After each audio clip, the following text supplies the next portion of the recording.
Hey everyone, and welcome to a brand new video. Tonight we have 2 hours of horror stories as per usual to help you get ready for the Halloween season. We have a lot of things prepared for October, and I hope you are all looking as forward to it as I am. If you do enjoy this video, please be sure to drop a like rating. Let's see if we can reach 1,400 likes on this one. Every like helps. Subscribing if you are new is also very much appreciated, as I post content just like this all of the time. Also, I am on a brand new microphone. I finally decided to get my dream microphone because it was on sale. It's the Earthworks Ethos, if anyone is curious. Before this, I used the Electro Voice RE20. It was an awesome microphone. That was initially my dream microphone, and then this one came out like 2 months after I bought that one, because I guess that's just how things go. I'm pretty excited about it, so I hope it sounds good. I think it sounds way more clear than the old one. Not that the old one was bad, I just think this one's way better. I am going to be posting a Q&A video here in a few days, so if any of you have any questions you would like to ask me, feel free to comment below. They can be as personal as you want. Actually, I think it would be more fun if the questions were personal. If I don't feel comfortable answering something, I just won't answer it, so don't worry about it being too personal. Again, be sure to drop a like if you enjoy the video, sit back, grab a coffee, pack a bowl, whatever it is that you do to relax, and let's get into the stories. Enjoy, and as always, I hope you all have a great night. My wife Isabel and I met because of a murder in our freshman year at college. Her dorm had been blocked by the cops because a girl we both knew had been found stabbed 42 times in her bed. The killer has taken her eyes, mouth, nose with him. The strangest thing was that not one person in that crowded dorm heard her scream. Isabel lived a few rooms down from the scene, and I saw her standing at the very center of the crowd. Her arms wrapped around Christy, the victim's roommate, who was white with shock. They looked terrified and still in their pajamas, but Isabel turned and her blue eyes met mine. Something in her gaze was so sad and scared that I knew right then in that moment I needed to protect her. I went up to ask if I could help in any way, and ended up spending the day helping Isabel look after Christy. After that, we were pretty much inseparable. I was there for her when the police announced they were trying to search for the killer but had no leads. He struck again a few towns over, exact same MO, and then again a town over from there. The press began to call him the college butcher. Isabel spent more time at my room after that. She was majoring in literature, so I'd find notes strewn across the room about everything from Dante's Inferno to Austen's Pride and Prejudice. I didn't mind, though. Isabel was beautiful, kind, and funny, and someone who had lived a very normal life until that point, so I could understand the shock. She loved her parents, had 2 younger sisters, and the first time I met her parents for Christmas, I almost resented my own parents for not welcoming me nearly as warmly as they welcomed us into their home. It was perfect. Too perfect, and I should have been smarter. Wiser, but I was young, stupid, and deeply in love. We got married a few years after college, after I had got a job as a software developer, and she had got a job working as a teacher at the local high school. We bought a house in a quiet, safe neighborhood in a quiet, safe town, and for a while, everything seemed so good. For 10 whole years, everything has been good. Until 3 weeks ago when I decided to clear out the attic because I could swear I heard something skittering up there when I was getting ready to leave in the morning. Thinking it was mice or rats, I told Isabel in the kitchen that night while she was adding the finishing touches to the bolognese, and I was pouring us a couple of glasses of wine. I think there's something in our attic, I said casually as I passed her a glass of wine. I'm going to give it a clear out and see if it's a rat or something. When she said nothing, I looked at her face. It was completely pale, and she was staring at me with something I could not place in her eyes. It wasn't fear, it was something else. "Don't go up there. I'll deal with it." I frowned. "I really think it's something small, and I've been wanting to clean up that place for a while. Let me deal with it." She stared at me then, and a sort of involuntary shudder went up my spine. "Jack, do not go up there. Promise me." I nodded slowly, confused. We respected and loved each other, and I wouldn't want to hurt her in any way, and given how stressed she was, I knew I had to listen to her. But she may as well have dangled a chocolate chip cookie in front of my face and told me to not ever touch it. So I waited until she left for work one morning and went up there. The attic was dark, but we had a light in the middle of the room. Regardless, I had my phone's torch I could rely on. Since ours was an older house, we had actual stairs leading up to the attic, as opposed to a ladder, and when I walked to the end of the hallway and opened the door that led to the attic, I swore I heard a creak at the top of the stairs. The kind of creak only a foot can make when it lands on a faulty floorboard. The hair at the back of my neck stood up as though a cold draft had blown into the hall. I squinted into the darkness at the top of the stairs and softly asked, "Hello?" As the moments passed, rationality caught up with me. How stupid was I to think there was something up there? Annoyed at myself, I grasped my phone, and flicked the torch. And with more confidence than I truly possessed, I walked up the stairs, listening to each stair creak as I did. The attic was creepier than I remembered it. It was actually a space I'd planned to convert into a game room of sorts, but Isabel had talked me out of it. And honestly, over the years, I'd forgotten how big it was. It was your average attic in many ways. Dusty, wooden floors, a small window at the end of the room overlooking the neighborhood, but it was spacious. Sure, it held all our old junk, but even so, the boxes and the couple of pieces of old furniture took up such little space at the far end of the room. I remember thinking how nice skylights would be in the sloping ceiling. Why had Isabel, who was so organized and wanted all the rooms in the house to be used, so keen to leave this as it was? A slight unease had started to make its way around the corners of my mind. As if on autopilot, I walked to the end of the attic where the 5 boxes which contained Isabel's things were lying. Part of me was screaming that this was a massive invasion of her privacy, but I didn't care by that point. I wanted to see what was in there that was making my wife act so strange about this particular room. I sat cross-legged on the dusty floor and pulled the box to me, opening it up. The first box was just some old clothes that she had kept for sentimental value. T-shirts signed by friends, a few old sweatshirts, nothing that really piqued my curiosity. The next box was just some old books which she didn't want to part with, but for some reason wouldn't keep in the bookcases I had built her in the living room. When I reached the third box, something in me hesitated.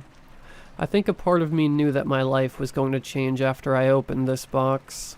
Some strange sixth sense. Carefully I unsealed the box and looked inside, and a sigh of relief overcame me. It was just framed photographs and a photo album. I smiled and lifted the first one, Isabel and her sisters laughing as children at her 4th birthday. Some were of her parents and others of us. Then something struck me. Why hadn't she put this photo up downstairs? That weird chill was back. The box only held a large brown leather photo album now, and my heart racing, I opened it to its first page. It was a large black and white photo of a small girl on a swing facing away from the camera. That in itself was creepy, but the creepiest thing about the photo was another little girl in a white dress who was standing at the edge of the woods looking at the girl on the swing. It was almost as if she was looking at me through the photo. The next page had the same little girl on the swing playing on the jungle gym, smiling as she swung from the bars. Behind her, the strange little girl stood, watching her every move, her eyes cold, her mouth a thin line. Page after page of this little girl living her life and the strange girl standing on the edges watching her. As the girl grew up, I recognized her to be Isabel, and the girl watching her looked like her, a darker, angrier version of her. I swallowed hard watching my wife's doppelganger grow closer, seeing photos of her in my room with the shadow of herself watching her. My vision swam and I felt sick. Snapping the album shut, I wedged it under my arm and fled the attic, taking the stairs 2 steps at a time from the attic. As I closed the door and leaned my head against it, I took a slow, shuddering breath. What is going on? That evening, I waited for my wife to come home at the kitchen table, nursing my strongest whiskey in my hand as she walked in through the kitchen door. "Hi, hun," she greeted me with a kiss, and dumping the shopping bags full of groceries on the table. "How was your day?" I paused and slowly cleared my throat. "I found it, Isabel." She was pulling the milk out and was about to turn to the fridge to stack it when I said this. She frowned, putting the milk down on the table. "What do you mean?" I quietly lifted the album off my lap and put it on the table. "This is why you didn't want me to go into the attic, right?" The words came out harsher than I intended them to. She looked at the album, and her face turns pale as though she has seen a ghost. But when she looks at me, she says, "I've never seen that before in my life," and without another word walks out of the room. I chased after her. "Isabel, who is the girl in this? Look at me when I'm talking to you." I grasped her arm and turned her towards me. She slapped me hard across the face. My wife, who wouldn't even raise her voice at our cat when he scratched her, slapped me. I watched in open-mouthed shock as she stormed up the stairs into our bedroom and slammed the door. The album was still in my hand, the weight of it an omen, and that's when I heard it again. The skittering I had been hearing from the attic, except now it sounded like it was coming from our bedroom. "What the hell?" I muttered. That's when the scraping started. It sounded like someone was very slowly clawing at the floorboards above me. My heart began to race as I slowly looked at the darkness at the top of the stairs. Why hasn't she switched the lights on when she went up there? "Isabel?" I called, my voice hoarse with fear. At first there was nothing, but then I heard it. "Isabel." A high-pitched voice mocked from the darkness. My blood ran cold. I was terrified, but the thought that my wife could be in danger was more overpowering. I ran up the stairs to our bedroom door. I found it wide open with no trace of my wife inside. Isabel?" I walked hesitantly as I looked around the empty bedroom. That's when I felt it. A cold hand grabbed my ankle from under the bed. I screamed and pulled myself out of its grasp, stumbling backwards, and I fell against Isabel. She grabbed my hand and dragged me down the stairs. "I told you not to go into the attic." She sobbed as she dragged me to the front door.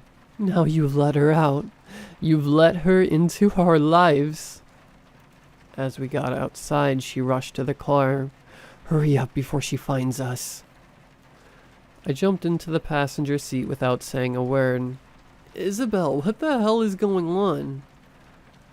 She started the car and we zipped out of the driveway.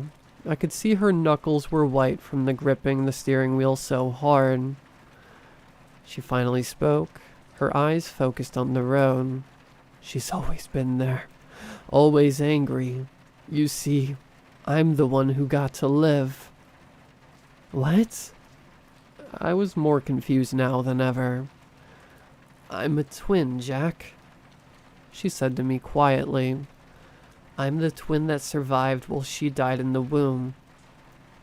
I looked at her confused. So she's what? She's an evil spirit who wants a chance to live, and ever since I was born, she has been eating away at my life. That album was a way to trap her. Those photos were like talismans I used to keep her in there. Every single physical piece of evidence she exists. When we were in college and that awful thing happened, I went to a professional. She helped me trap her. And then I opened up the album and let her out, I said softly. She nodded, a resigned sigh escaping her lips. She wants to be me. You understand? She won't stop until she has absorbed all of me. I was quiet. That's when I saw the movement in the mirror. Turning around, I saw the thing that wanted to be my wife sitting there, grinning at me. I yelled. Isabel slammed on the brakes. We didn't even see that truck coming. We didn't have a chance. When I woke up at the hospital later, a policeman was standing next to me looking grim. I blearily tried to get up, but my whole body felt like a bruise and I fell back onto the bed breathing hard. Isabel? I whispered. Every part of my body hurt.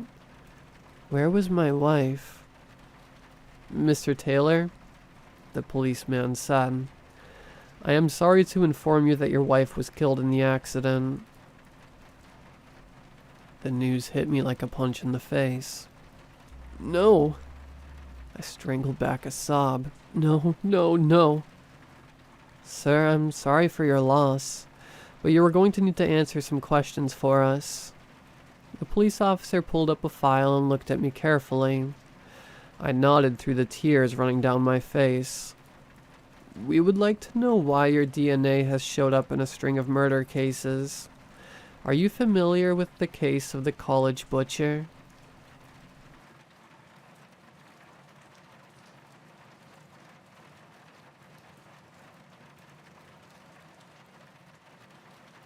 I was visiting my parents for the day as it was my dad's birthday.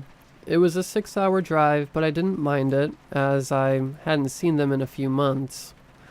I showed up and the house was filled with childhood friends that were basically forced on me due to the fact that their parents were good friends with mine. They were all pretty chill anyways, apart from the fact that they all made fun of me in high school and even snapped my glasses one time. However, those days were in the past. I got over it and started to work on myself. I could never help the eyesight, though. I stepped foot in the house and was greeted like I had been gone for years. I felt kind of bad, though, as it was my dad's birthday, and it made me feel like I was stealing the attention from him.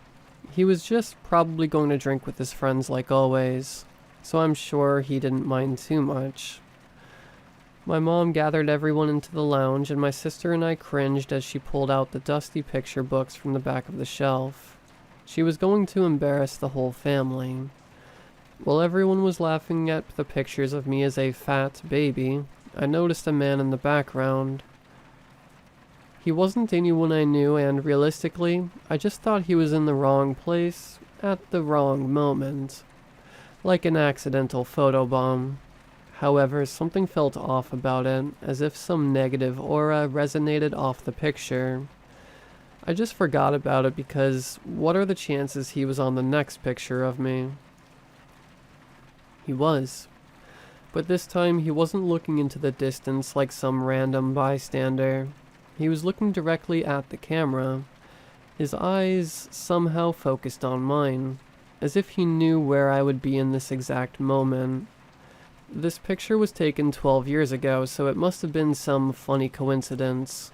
This spooked me a little and sent a chill traveling down my spine, but again, I thought nothing of it. I went to my old room to hide from embarrassment as my mom had pulled out the pictures from when I was in high school, which were the worst years of my life, made evident by the picture that made me want to rub chilies into my eyes, so I never had the opportunity to see them again.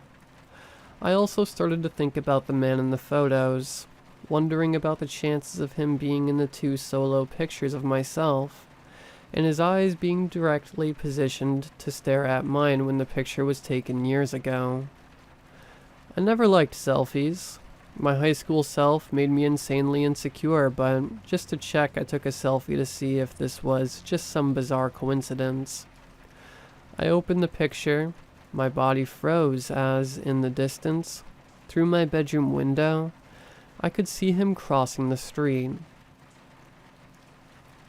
I ran downstairs frantically and snatched the book out of my mom's hands.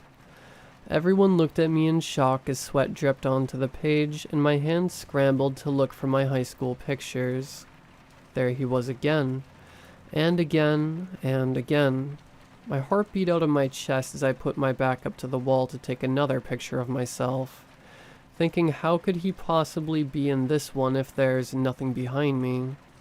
I looked at the picture and he wasn't there. I calmed myself down and sighed a breath of relief. My mom handed me a glass of water and I just played the party through, still a bit on edge about the whole situation. The party had finished and I was just saying my final goodbyes to my parents before setting off back home. It was 3 a.m. and I was only 2 hours into the drive. My parents sure knew how to throw a party. I was definitely feeling the effects of the alcohol, but I was in full control of the car. My parents tried to convince me to stay the night, but I told them I had work tomorrow afternoon. I pulled into a service station to maybe rest my eyes a bit, and started going through my phone. While scrolling, I received a text from this unknown number. I opened it, and to my surprise, it was the selfie I had taken of myself, with my back to the wall. My skepticism made the conclusion it was one of my childhood friends who thought I looked funny in the picture, so I messaged them back with the middle finger emoji. A few more minutes of scrolling later, I got another text from the same number. I again opened the message to see if it was just the same picture. However, I started shaking uncontrollably. I adjusted my glasses to see if I was seeing things, but I wasn't. Tears flowed from my eyes as in the photo, I saw a blood-red circle highlighting the reflection in my glasses. Pure fear engulfed me as what I saw was that same man. I didn't know what to do. This man followed me through every picture of myself, my heart again beating faster as the number texted me. Take another picture. I blocked the number and started driving again. The adrenaline powered me through the whole of the way home, and as soon as I entered my bedroom, I crashed onto my bed. When I woke up, my phone had blown up over 50 messages from that one number. Wake up now. I like the way you look. We should take a picture together. Wake up and take a picture. I couldn't. I was being overwhelmed. I didn't know how to react. I curled up into a ball on my bed as my phone stayed pinging on my bedside table. Suddenly, I was startled by 3 deafening, consecutive knocks on my front door. I crept towards the door and glanced through the peephole. Nothing. I opened the door and on the porch there was a box covered in Christmas wrapping. I picked up the box and walked back inside, locking the door behind me. I opened the box and my heart felt like it was being grasped tightly. With every breath came pain, like fire being exhaled through my nose. A camera. I knew how real all this was now as beneath that camera laid 2 photos. One of the man staring at me through my bedroom window, and one of him staring at me in the car at the service station. This man follows me wherever I go. But what I don't ever want to find out is if he is planning to hurt me.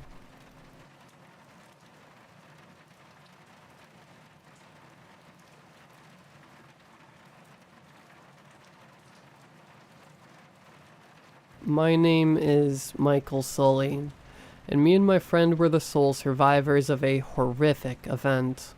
It's been nearly 40 years now, and until recently, I was sure this story would never see the light of day.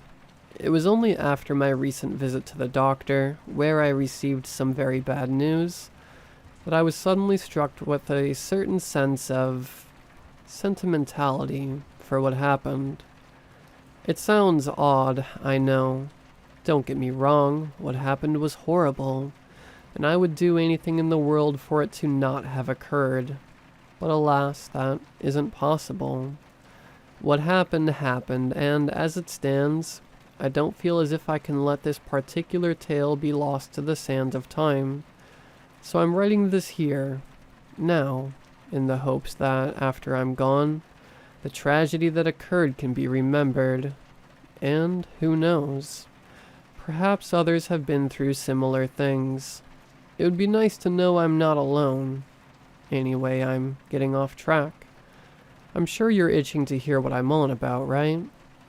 It all started at a party. I was only 22 at the time, recently returned to university after a long year of traveling the Americas. My friends were glad to see me, and as soon as the weekend rolled around, I could hardly say no to a good old-fashioned night out. Unbeknownst to me, my friends invited friends of their own, and some of those friends asked their own friends to come along. When the day arrived, what began as a small get-together between a tightly knit group of 5 friends had turned into a romping boozer with a group of 11 or 12, half of which I didn't know at all. Although I was a little disheartened at not being able to catch up with my friends as intimately as I had hoped, the company did turn out to be quite endearing. Between 5 hours, 7 bars, and more taxi fares than I care to remember, I drank, made conversation, and bonded with these newcomers. It felt as if, within 1 week of returning, I had, in fact, made more friends than I had in the 3 years of college prior. As the end of the night rolled around, our group exited the final bar, laughing and chatting amongst ourselves. The atmosphere felt giddy and yet very calm, as the small white van we'd called to take us back to the dorm rattled slowly to a stop at the curve. We bid a drunken goodbye to those of us heading in a different direction, and opened its back doors, stepping inside the gloomy interior of the vehicle. The van wasn't quite tall enough for most of us to stand, so we ducked down and laughed as we scraped our heads against the roof until we eventually fell into our seats at the side. My best friend Joel sat opposite me, staring at me with a gormless smile that made me laugh. As I leaned my head back against the smooth surface of the van's wall, I opened my mouth and beamed back, not just at him, but at everyone in the van. Even the middle-aged, balding driver who turned to us from the front seat and asked where we wanted to go. Someone else answered him, while I simply lay back and basked in the glory of the universe. For the first time in my life, I felt truly happy. It was a strange experience, as if realizing that every positive emotion you've ever felt had simply been a fake. A pale imitation of the true sensation which I was only now feeling. I was so grateful for the present which felt utterly flawless, so hopeful for the future which seemed brighter than ever, and so forgiving of the past which now felt like nothing but a rocky road leading to my ultimate destination in the here and now. It was nothing less than euphoric. As my friend's drunken chatter became background noise in my enlightened mind, I breathed in deep and disappeared into pure ecstasy. The next moments felt like they lasted an eternity, and at the same time, they flashed before my eyes in a matter of moments. I daren't try to explain it further. It makes no more sense to me than it does to you. With that same carefree, stupid smile on my face, and the gentle rumbling of the engine passing through my bones, I sat there, feeling like I had never felt before. Then the noise stopped. I don't quite know how to describe it. 1 second my ears were filled with the muffled sounds of traffic and the hum of the van. And then nothing. The vibrations passing through the vehicle ceased as well, sending a chill through my body just before the whole thing lurched forward. It felt like a descending elevator slowing to a stop far too quick. I, like almost everyone else in the van, was jolted upwards, making a resounding thump against the roof as my head smashed against it. As we fell back down into our seats and the world fell still again, our eyes began to wander between each other. Now, I know it may seem stupid given what had just happened, but every single one of us still had a smile on our face. The feeling I felt, what we must have all felt, was like a pull, drawing us into ecstasy and refusing to let go, refusing to even acknowledge the possibility that anything bad might have happened. Despite that, my naturally curious nature beckoned me to stand up from my seat and poke my head between the back of the driver and passenger seats to see into the front of the vehicle. The driver, looking even older and frailer than he did before, lay face down against the steering wheel, unconscious. Buzzed as I was, I reached forward and grabbed his shoulder, shaking him gently while muttering something totally inappropriate to the situation. I can't remember exactly, but I assume I jokingly told him he needed to get more sleep, or to wake up so he could join the party. It wasn't until I finally raised my head and saw out of the windscreen that my smile finally faded. What I saw was only darkness. No rear lights from the cars ahead of glaring yellow from street lamps. No traffic lights or buildings. I saw only black. At first I assumed a logical explanation, that the van had crashed into something black, or a blanket had been tossed over the windshield, forcing the driver to brake. But as my eyes narrowed and I leaned in closer, I was proven wrong. It wasn't just darkness. It was more nuanced than that. The more I stared, the more I could make out other colors. Brown, sickly green and purple, floating and blending like clouds in a nebula. I turned around to my friends, suddenly concerned. Although the feeling of euphoria still lingered somewhere in me, they were still buzzing. A couple now drunkenly stumbling toward the back doors. When Joel reached for the handle and pulled, my eyes went wide. Before I could leap forward or shout a warning, the two doors at the back of the van swung open, suddenly revealing an all too vivid window into the horrid void I had seen through the front. The air did not change. No wind flew in from the outside, nor did it vent from within, save for the suddenly looming sight of this seemingly infinite expanse just beyond the safety of our small shuttle. Nothing seemed to have changed. Even the van, which was clearly no longer on solid ground, did not shift or tilt. It was perfectly still, and by that point, so was I. Joel slowly turned around, a mumbly chuckle beginning to reach up from his throat. I couldn't possibly understand what he was so jolly about, but I knew immediately something was very wrong. As his head turned, his eyes met with mine, and I saw a sight that haunts me to this very day. Joel's eyes were inky black, shiny, and reflective enough that I could see myself clearly in them.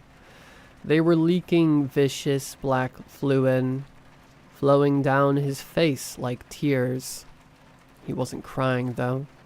His mouth was still upturned, a grin so wide I could see his lips trembling from the strain. He stared at me, the rest of his body unnaturally still. At this point I could see a few of the others had noticed, but strangely, none of them seemed concerned, except for Harry, a lanky man I had met only that day. The others' expressions were shifting, twitching as if some internal battle was taking place to decide how they should feel about the horrifying situation. I was dumbfounded, paralyzed on the spot. As I fell still, Joel began to move again.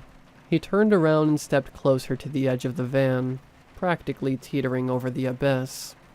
Then he turned to face me one final time.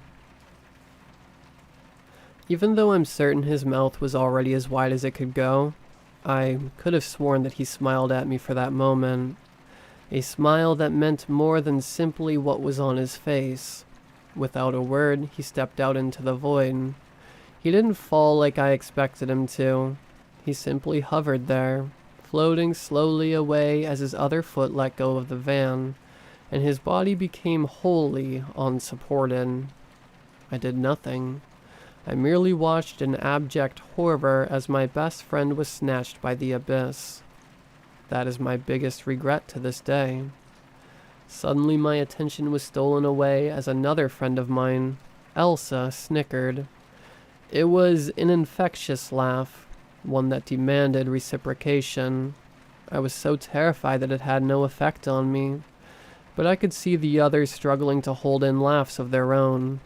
One by one they succumbed, giggling and wheezing as a bout of laughter overtook them. Their stifled smiles were broken wide open into huge grins, and I could see as their eyes darkened, as a thick liquid began to seep from them, and they slowly rose from their seats, making their way to the back of the van. Only Harry remained in his seat, now suddenly fighting for control over his face as the twitchings of a smile assaulted his visage. I was frozen, forced to watch as the others stepped out into the void one by one, floating away into the infinite void. Some of them twirled as they flew, others turned around and grinned at me as they mimed swimming through the air. It was entertaining. I know I'll sound sadistic saying that, but at the time, that was just how I felt. Even with all my fear, I could still understand how they were feeling. The world seemed so wonderful in that moment, so much so that nothing could be looked at in a negative way. The void was dark, but it looked comfy. Their eyes were black, an amazingly dark black, the likes of which I'd never seen. I felt the smile begin to rise on my lips, but I quickly pushed it away. I held my mouth tight and blinked rapidly, my heart beating out of my chest faster and faster. As I fought that battle, I saw Harry finally succumb to his urge. He stood, eyes already taken by the darkness, and made his way towards the back of the van. As his foot stepped from the edge, I finally broke free of my shock and dashed forward, grabbing his arm and pulling him back with all of my strength. His face stared back at me, grinning as if I was the mad one, ruining his fun. I pulled with all my might, grabbing one of the van's doors with my other hand as I tried to shut off his escape. The pull outside was so strong, yet it wasn't the slightest bit physical. My face was still twitching, and a warm feeling in my belly beckoned me out into the darkness. However, every time I looked out, my mind raced back to Joel, my best friend, the man whom I had had so many good memories with, taken from me. I refused to succumb to the blind comfort, the false hope. As I pulled with all my might, finally starting to make progress, my eyes were drawn to something within the void, something now far away in its depths, still floating even farther. To my utter terror, it was Joel, his body straight as he floated slowly down into the gloom. His hand was moving, and it took me a second to realize what he was doing. With that unnatural grin still on his face, he was waving at me. At that moment, I couldn't take it any longer. I pulled and eventually was able to wrench Harry back into the van. As he fell onto his back, I grabbed the doors and slammed them shut. When they connected and sealed the exit, the whole van shuddered again, the overhead lights flickering on for a moment, then on and off repeatedly. I could see the whole van shaking each time it lit up, until suddenly, everything went dark. When I woke up, I was in a hospital bed.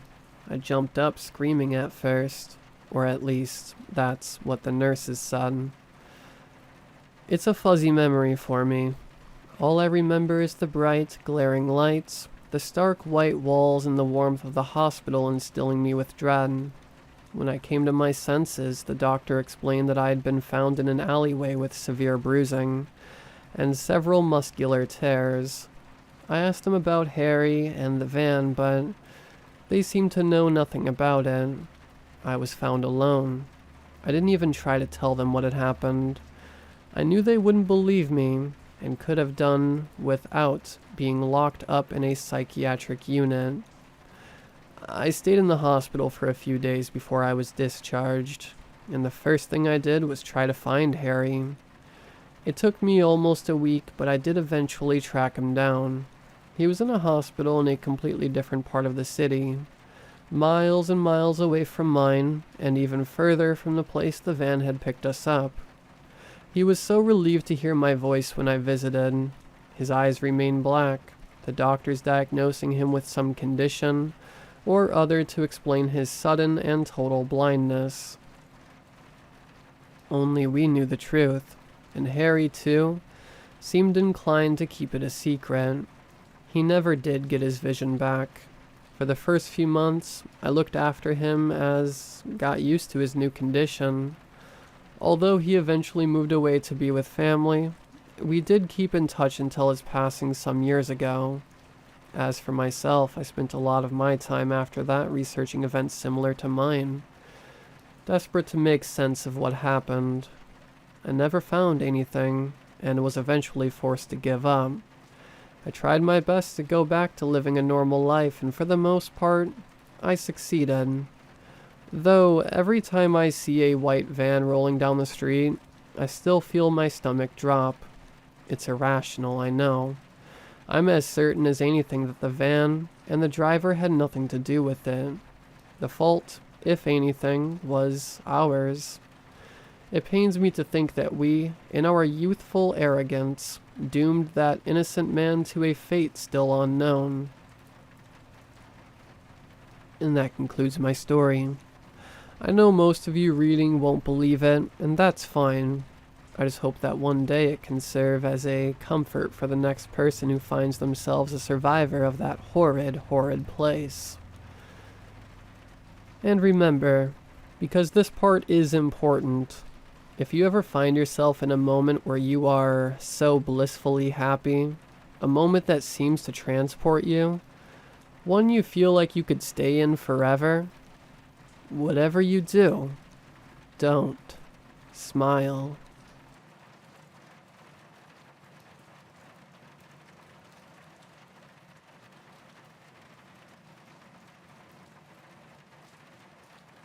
After several failed attempts at guessing the password, I've finally connected.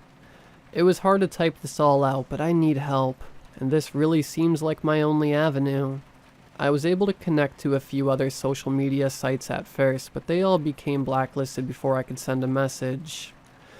I need someone to help me before they realize I've logged on and turn off the internet completely. I don't even know where to start. When I first moved into my apartment, I was so excited to finally get a place all to myself. I've never lived alone. I'd lived with my parents, and then I went to the dorms at school, and then from roommate to roommate after that. That was the first time I would have a space that would be 100% my own. I could decorate however I wanted, and I could leave the kitchen a mess if I wanted. I was the only one who'd have to deal with the mess. The place itself wasn't too special. It was a studio, but I didn't care because it was all mine. It was in an older building, and I noticed the first week I was here that it was quite drafty. The neighbors didn't bother me, though I could hear footsteps and doors slamming at all hours of the night. Lucky for me, I was not a light sleeper, so I only noticed when I was already staying up late. The hot water was short-lived in the shower, but I got into a groove within the first few days, and figured out just when to get out to avoid the sudden cold water that would hit after a few minutes. One of my favorite things about the new apartment was the wall of windows. My apartment building was built on a hill, so my unit was slightly underground, and the ground outside was level with the windowsills. It made a perfect spot for people watching. For the first couple of weeks, I would wake up early, make some coffee, and sit watching the street. Things felt really calm and safe there, and I really enjoyed watching people walk their dogs, or go for a family walk. Then construction started out front. I was super annoyed because the building manager never mentioned it when I was touring. They were doing extensive construction too. They tore up the whole sidewalk, and even the little flower beds that lined the building. Eventually they erected a bunch of scaffolding over the entire front of the building and sidewalk. It was completely closed in and was covered in dozens of copies of the same poster. They all said, "Coming soon." There was nothing about what was coming soon, though. Eventually, I got curious enough to ask the building manager what the deal was with the construction. I mean, I had to go out the back of the building to get in, and out of my apartment every day. It was a real hassle, and there was nothing giving me an idea of how long the construction would be going for. I couldn't even see out the windows at all anymore because the closed-in scaffolding completely blocked them. I would open the blinds to see "Coming soon" on the inside of the scaffolding. That struck me as odd because why would they advertise to just me and the other tenants who were the only ones who could possibly see these posters? So, like I said, I reached out to the building manager. She didn't answer any of my calls. I sent her an email asking her what they were constructing and how long it would take. She replied within an hour and said it was just some light construction, and that it should be done by the end of the week. At this point, it had already been 2 weeks, which seemed a bit more than light construction, but I figured if it was almost done, then no big deal. Then Friday came. Friday morning, I woke up to find all my windows had been replaced entirely.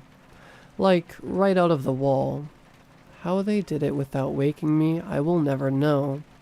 But I'll be damned if instead of windows, I was suddenly seeing mirrors over the entire wall that faced the street. They went from floor to ceiling and had no blinds anymore. I was pissed. I rolled out of bed, grabbed some pants and a shirt, and went to my front door to go outside and check out what had been put in the front of the building. Unfortunately for me, there was no front door. The whole wall was just that, a wall. At this point, I was at a loss. I kept pacing back and forth from the bedroom to where my front door had been before. Nothing changed. I was still faced with a wall of mirrors and a solid wall. I couldn't leave my apartment, so I called my building manager several times and texted her. Nothing. No response at all. I went back and emailed her and told her I was now trapped, and she needed to come down and figure out how to let me out and fix this. She replied again within an hour, and said that was odd, and that she'd contact the construction company for me. She apologized that I was not happy with this situation. After an hour, I started to think, screw this, and figured if they were going to have to fix my wall of mirrors anyway, then I should be able to break my way out. So I started taking items in my apartment and slamming against the mirrors. I took a chair, a large pot, my own fists. Nothing I did worked. The mirror stood there as solid as it was before. I called the police. I called 911. I called several friends and even my boss at work because no matter how many calls I made, no one answered. The phone just rang and rang and rang. I emailed and texted and went on social media. No one replied, not even so much as a read receipt. The only person I could get to reply was the building manager, but all she kept saying was, "That's odd," and telling me she will follow up with the construction company. After several hours of panic, I heard shuffling from out in where I assume was still the hallway. A loud beep could be heard in my kitchen, which shared that wall with the hallway. I walked in to see the fridge had been replaced. I hadn't even noticed.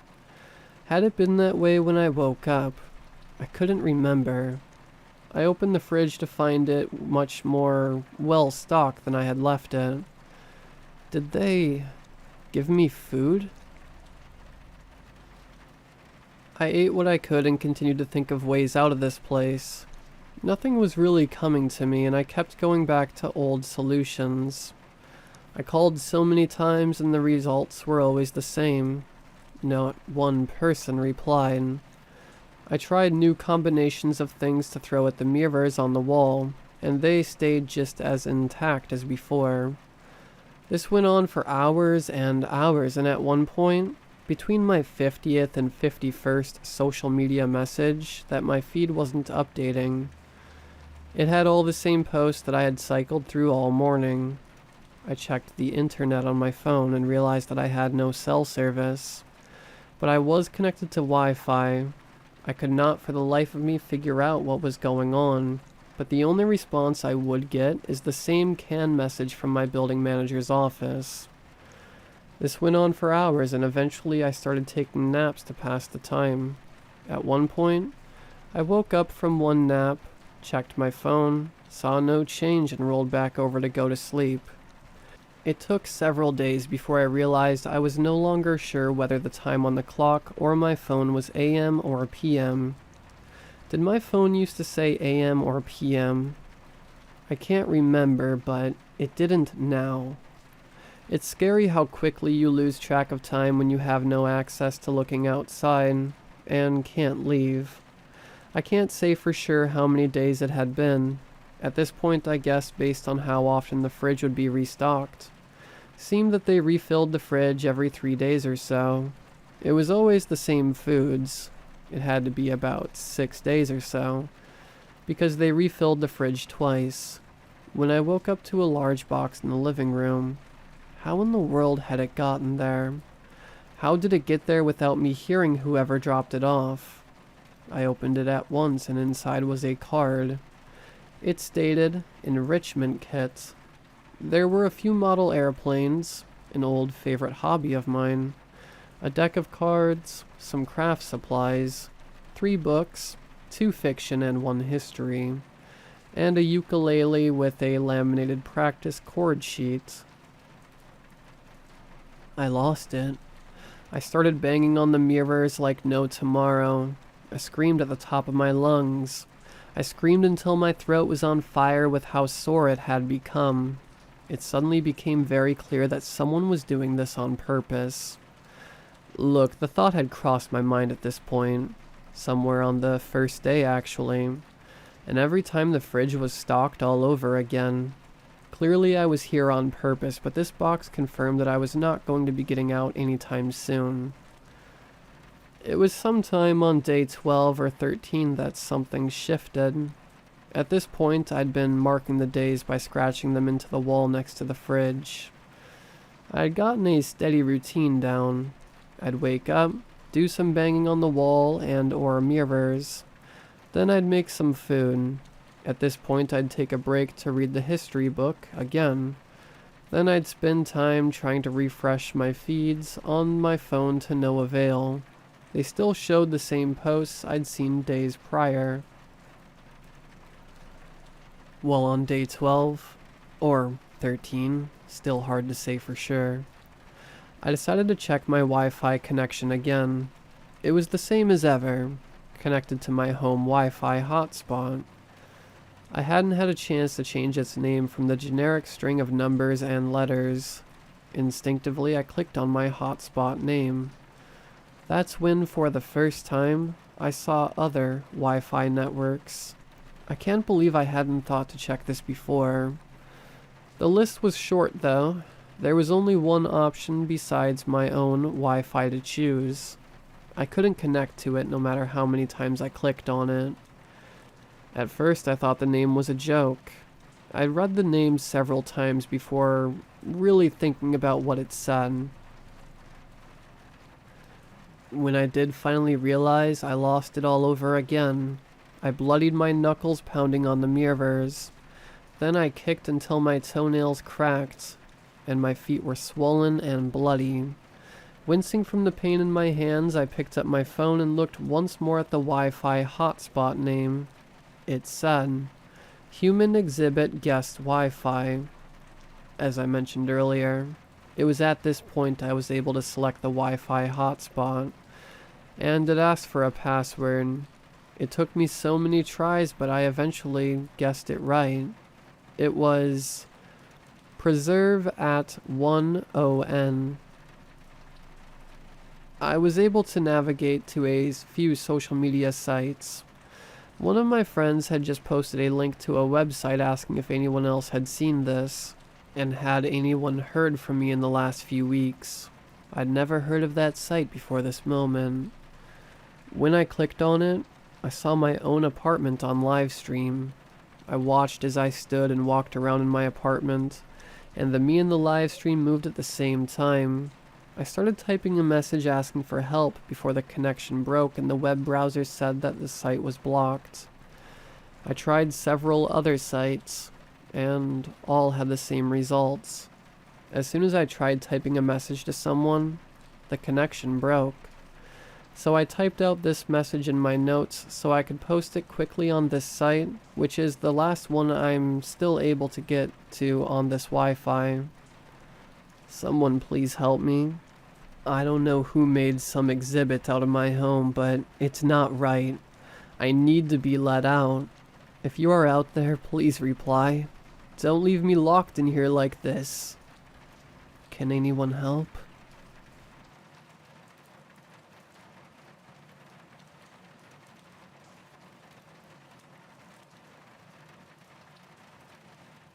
It was my uncle's fault for dying. That might sound insensitive, but it's the truth. Because if he hadn't died, I wouldn't have found myself in the unfortunate position of cleaning out his house. And if I hadn't been cleaning, then I never would have had to deal with the rats at all. Here's the thing about rats. Most people just think of them as slightly bigger mice. Heck, I used to think that.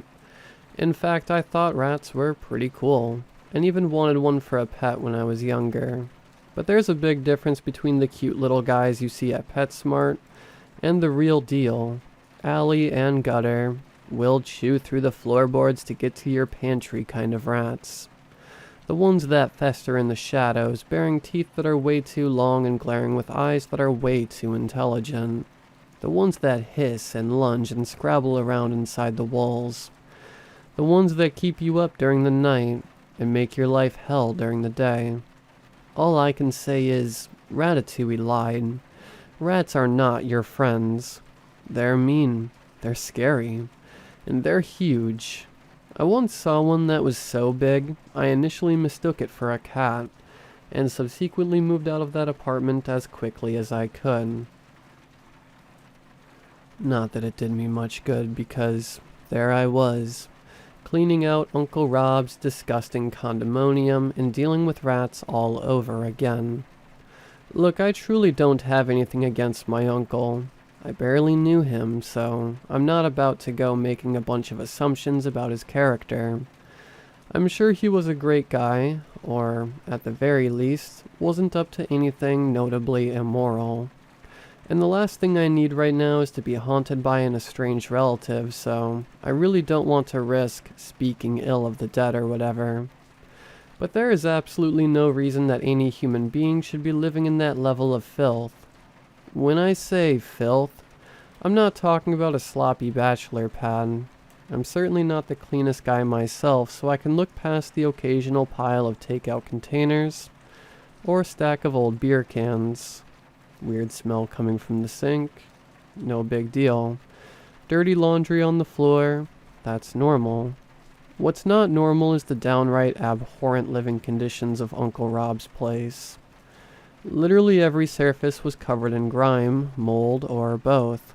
A thick layer of dust was caked onto everything from the floorboards to the top of the fridge. Some sort of slime that I couldn't quite identify dripped from the ceiling and down the wall in places, forming vicious little puddles where it reached the ground. The stove and plumbing were rusted beyond what should have been possible, and gaping holes punched through the walls to reveal pipes that were equally corroded. A few inches of brown, tepid sludge, trying its best to pass for water and failing miserably, pooled at the bottom of the toilet and the shower. Mountains of garbage transformed the relatively small condo into a twisted labyrinth. The kitchen sink was filled with what looked like clumps of hair mixed with human feces, and the insides of both the oven and the microwave were splattered with something equally foul. The withered corpses of spiders, centipedes, and roaches were sprinkled about like confetti, and as I walked through the house, they'd crunch under my shoes like the worst percussion solo you've ever heard. And the smell. Gosh, the smell. It was unbearable. That's really the only word I can think of to describe it, and it doesn't even come close to doing it justice. It was so bad that the first time I opened the front door, I nearly passed out from the sudden wave of pungent waste. The stench just about knocking me off my feet. Coughing, eyes stinging with sudden tears. I'd briefly wondered if maybe they'd forgotten to remove Rob's body after they'd found it, but even a 2-week-old rotting corpse couldn't have smelled that bad. That was the first time I considered calling up my mom and telling her that there was no way in hell I'd be cleaning Rob's house. And it wasn't the last. But there wasn't really much I could do. I'd been taking a gap year for the past 3 years in a row, and the only thing I had going for me was my job at the 7-Eleven. I didn't have friends, or a girlfriend, or even a dog. My days were usually spent mindlessly scrolling the internet, watching TV, and making half-hearted attempts to figure out what to do with my life. Painful as it is to admit, I was aimless, living paycheck to paycheck in a state of perpetual stagnation. So between my comparatively free schedule and the fact that I only lived one town over from Uncle Rob and was therefore the closest, it made more sense for me to be the one to clean out his place, rather than any of my extended family. Plus, my mother said she'd pay me $200, so there was that. I eventually decided to just suck it up and get to work. The sooner I finished, the sooner I'd never have to go back. And I'd already resolved that throwing in the towel wasn't an option. I didn't want to give my family one more reason to make disappointed comments about me behind my back. Maybe completing this task would be a step in the right direction, or at least a tally in the not completely useless box. I just needed to get it over with. It wouldn't take too long, right? It wasn't like I was getting the place ready to sell or anything. Just clearing out the trash, rubbing off the mold, and boxing up Rob's stuff. It shouldn't have taken more than a few days. A week and multiple Amazon searches for hazmat suits later, I'd barely made a dent in the mess. To make matters worse, that dent was just enough for me to finally start noticing the rats. Before, there'd been enough junk piled up everywhere that I wouldn't have noticed a moose if it was standing right in front of me. Not to mention, most of my conscious energy was going towards keeping myself from keeling over from the stench. Airing out the place wasn't working, and neither was Febreze. The only thing that mildly dampened the constant, sledgehammer-like assault on my olfactory nerve was my rapidly dwindling supply of face masks, left over from the pandemic. I guess the pandemic was good for something after all. But as I gradually filled garbage bags and dumpsters, slowly but surely reducing those disgusting mountains of hoarded filth into molehills, I began to catch glimpses of them. A thin tail whipping around the corner of a teetering tower of moldy magazines, beady red eyes gleaming from between torn strips of wallpaper, before suddenly winking away. Shadowy figures racing around in my peripheral vision, bristly scratching beneath the floorboards, in the walls, from within the cupboards and couch cushions. The pitter-patter of unsettlingly tiny feet whittling away at my last dregs of sanity. It only took them a couple of days to get used to my presence, and they seemed to decide that I wasn't much of a threat soon after. Who could blame them? My decidedly unmanly shrieks each time I came across one of them made it clear that I wasn't the one wearing the pants in this relationship. My prior experiences with rats made me particularly jumpy, and while I wouldn't have called it a full-fledged phobia at the time, they definitely picked up on my fear and unease. So, they stopped bothering to hide. Instead, they'd hiss at me when I got too close to their nests. They'd pop out of the Swiss cheese walls like Jack-in-the-Boxes if I tried to remove the goopy, rotten crud that I guess they were saving for later. They really didn't want me interfering with leftover night. And they'd even charge directly at me on the rare occasion that I mustered up enough courage to take a swing at them with a broom. It got to the point where they were just leaping out and taking what they wanted, when they wanted it. Rats have been the devil's employee of the month for the last several millennia, and they weren't about to stop on my account. The worst part was, there was nothing I could do about it. I tried poison, I tried traps, I tried cleaning faster, hoping that cutting down on the trash would at least prevent more from coming. But no matter what I did, nothing worked. The rat problem just kept getting worse and worse. And with each rodential jump scare, whatever remained of my sense of masculinity would slowly crumble away. Finally, I decided enough was enough. It was time to splurge on an exterminator. I started by Googling exterminators near me. Apparently, life wasn't done kicking me in the teeth yet because if the house and the rats weren't enough, now my phone was acting up.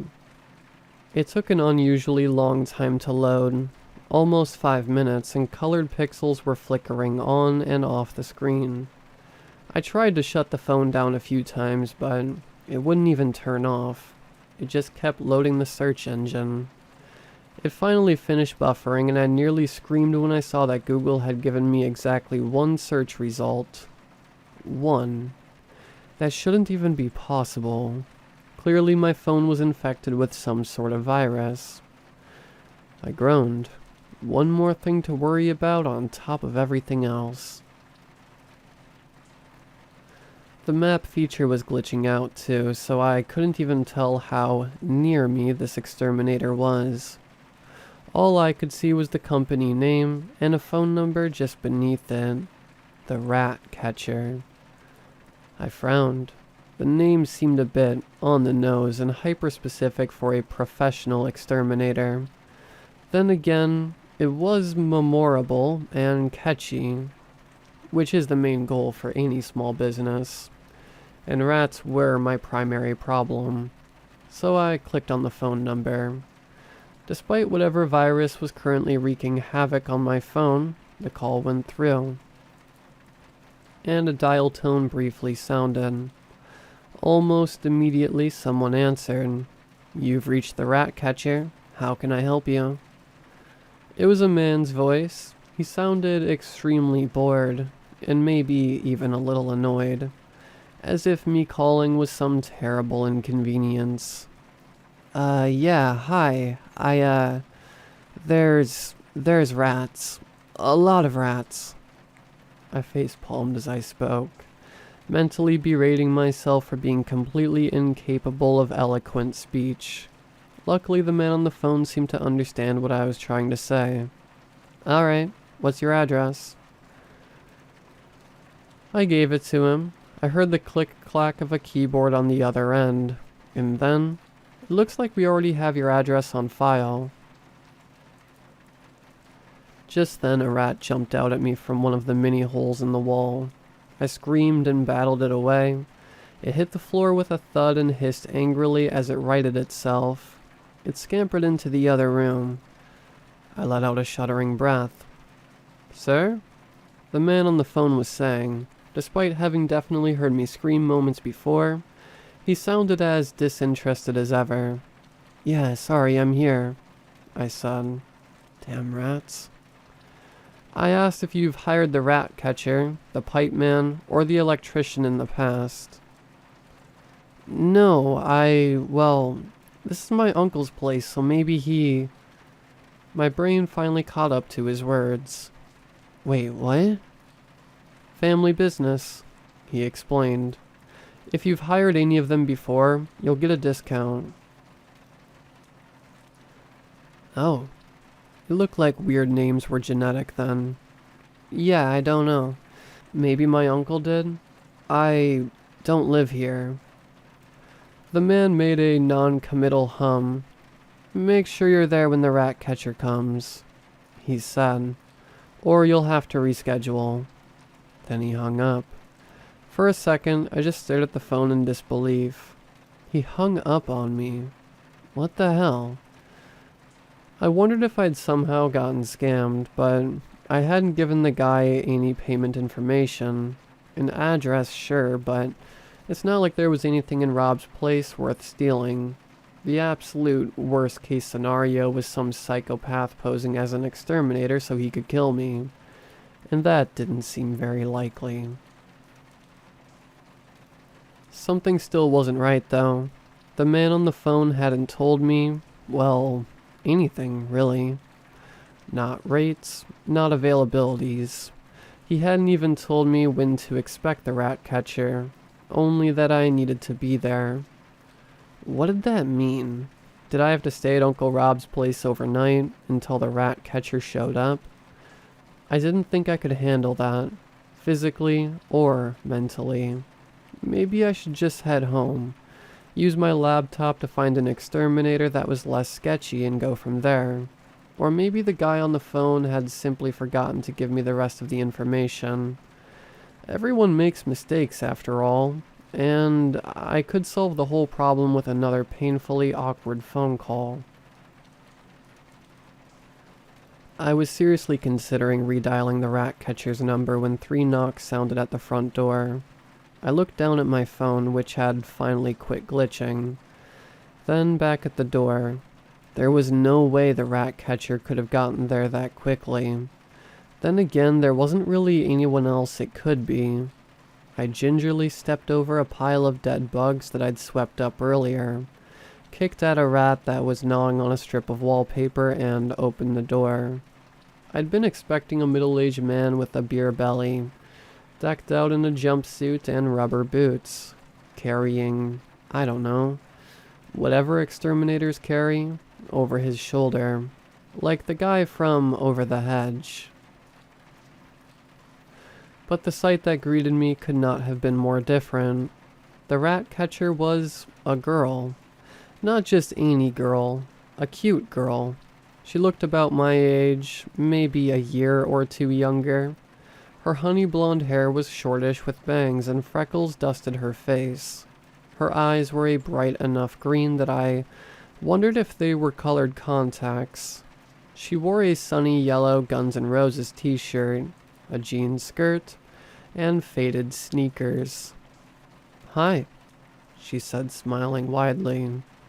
Her teeth were white, almost too white, like she'd just walked off the set of a Colgate commercial. "You must be James." At the time, I didn't think about how there was no way she could have known my name, seeing as I hadn't even had a chance to give it to the man on the phone. I just nodded stupidly. As I floundered, trying and failing to form words into a cohesive sentence, she cheerfully bounced on the balls of her feet. "You're the Ratcatcher?" I finally stammered out. I immediately winced, realizing how it sounded a second too late. Thankfully, she didn't seem offended. Instead, she threw her head back and laughed. It was wonderful. It felt like the sun shining through clouds after it's been raining all day. Like your long-lost dog finally coming home. Like the first sip of soda on a hot summer afternoon. Like... "I get that a lot," she said. "So I hear you've got a rat problem?" At this, I finally shook my head out of my stupor. Yeah, it's pretty bad." I stepped aside, leaving the doorway open for her to enter. I turned around to show her into the condo, gesturing at the various visible rats as I went. Sorry about the mess. I don't know if the guy on the phone told you, but this is my uncle's place, and I suddenly stopped, trailing off. Something felt off. I turned around. The Ratcatcher hadn't followed me inside. She was still standing on the doormat, still smiling. She had her hands clasped patiently behind her back as she rocked back and forth on her heels. For a second, I just stared. You can come in, I said dumbly. Her smile grew impossibly wider and she stepped inside.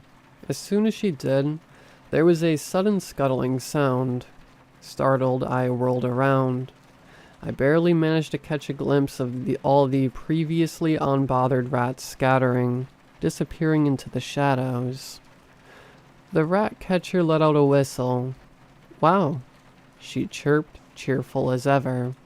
I haven't seen this many in a long time. I've got my work cut out for me, huh? Though she'd seemed politely hesitant to enter the house before, she apparently didn't have much of a problem with it now. She stepped past me, peering around the room with her hands on her hips. I hung back, feeling awkward. I tried for some casual conversation. So, Guns N' Roses. I began, nodding at her shirt. Great band. Great band. I didn't know the first thing about Guns N' Roses. Almost as if she could tell what I was thinking, she shot me an amused grin. Then she returned to scanning the room. Well, that didn't work. Something else. Say something else. What's your name? She didn't respond. After a minute or two of silence, I shifted uncomfortably. She must not have heard me. Before I could work up the courage to ask again, she suddenly announced, I'm going to get started.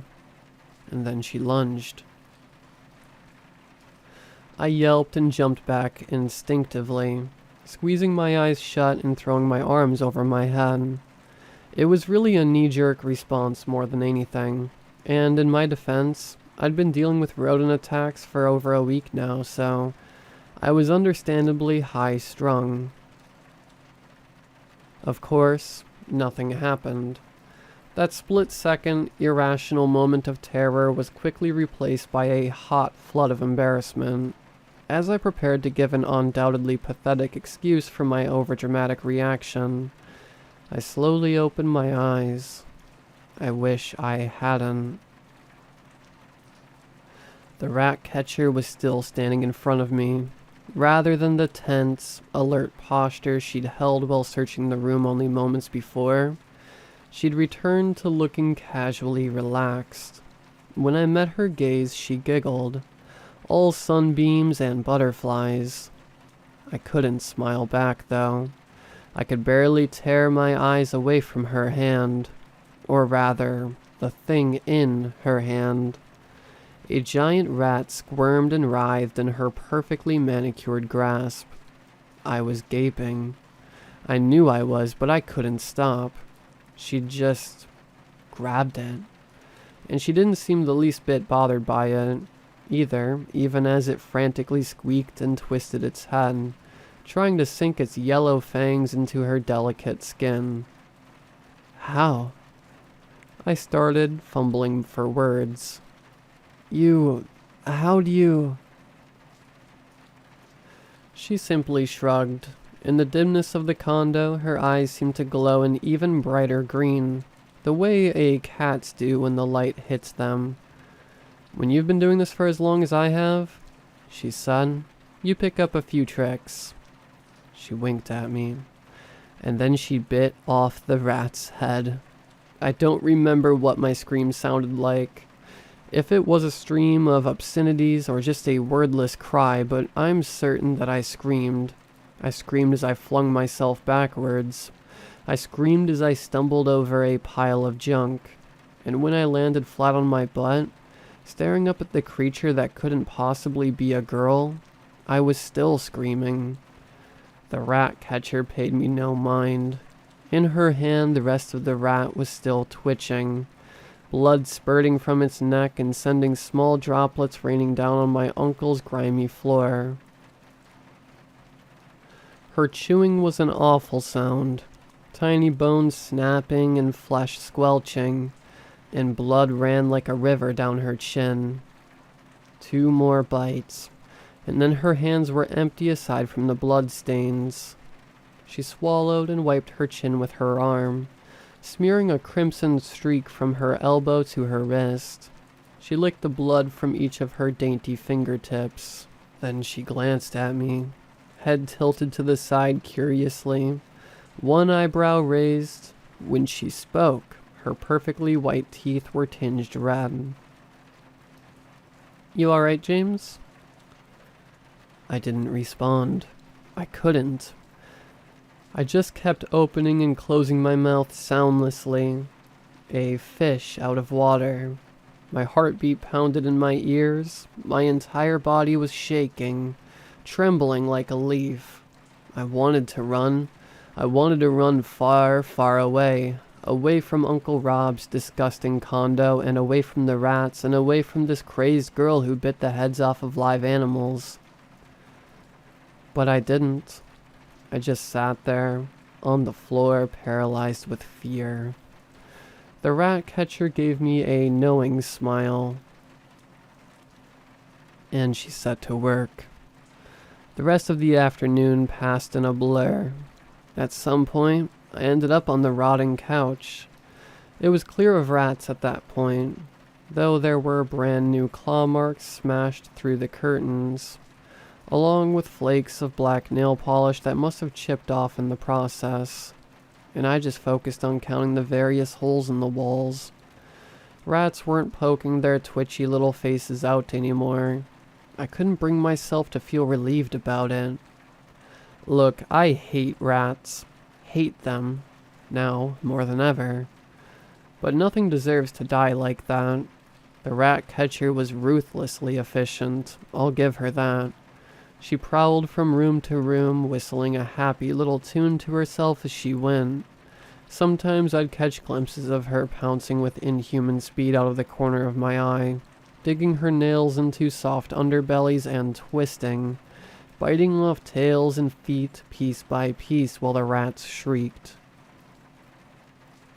That was the worst part. The sounds they made. The sounds she made too. Crunching and slurping and splattering and tearing and laughing and gurgling, and always the shrieking. She'd occasionally throw out some commentary that I guess was directed at me. Stuff like, "The small ones are fine and all, but they're a little stringy, you know?" And, "I like it when they're not afraid. It's more fun when they think they have a fighting chance." And, "My brother's come out this way before, but not in a while. He hates rats." And, "Aw, babies. You sure you don't want to come take a look, James?" I didn't. I really didn't. Finally she finished. She stood in front of me, bouncing on the balls of her feet just like she had on the doorstep when she'd first arrived. Her yellow shirt was splattered with viscera, none of it her own. Red speckles misted across her skin like a second layer of freckles. Blood dried stiff in her honey blonde hair. I looked at her numbly. She beamed. "All done," she said in a sweet, sing-song voice, but there was a strange glint in her eyes, and I felt my pulse quicken once more. "Now is when we usually negotiate the price," she continued. It was so fast I almost missed it, but I swear I saw her tongue dart across her lips. She took a step closer, and I involuntarily shrunk farther back into the couch. Her green eyes shone. Her smile was just beginning to stretch into a toothy Cheshire grin when suddenly, the opening notes of Sweet Child O' Mine rang out. blaring through the still darkness. The Ratcatcher paused. Something about her stance shifted, turning into something that felt much less threatening.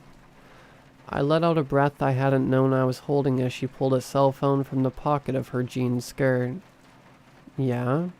she answered, then waited as someone on the other line spoke. "No, not yet. I was just about..." "Oh, really?" She hung up, then reached into her other pocket.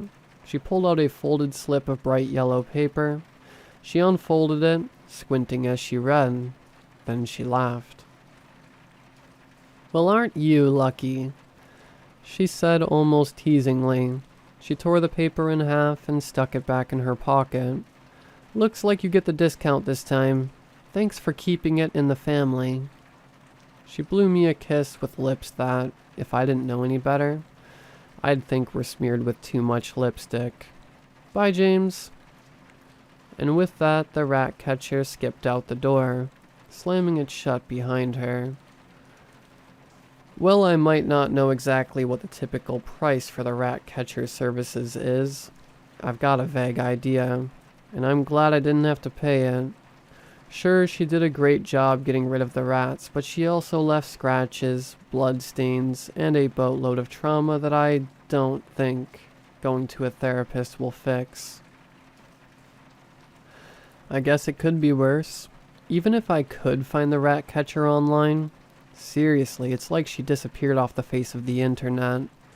And even the phone number is gone from my call history. I'd be too chicken to leave a low business review. What would I say anyway? 1 out of 5 stars. Made a mess. Almost killed me. As if anyone would believe me. I know I wouldn't. At the end of the day, I'm really just lucky to have escaped the encounter alive. Not as lucky as I could be, though, because I think I have finally figured out what made all those holes in the walls. See, it looks like poor old Uncle Rob needed a plumber at some point. And going by the long, grasping arms that are now reaching out from every pipe and drain and faucet, it's not too difficult to guess who he called. I'm pretty sure I know why Rob's place was such a mess when I got here. Why he never did anything about the rats. After all, her brother hates rats.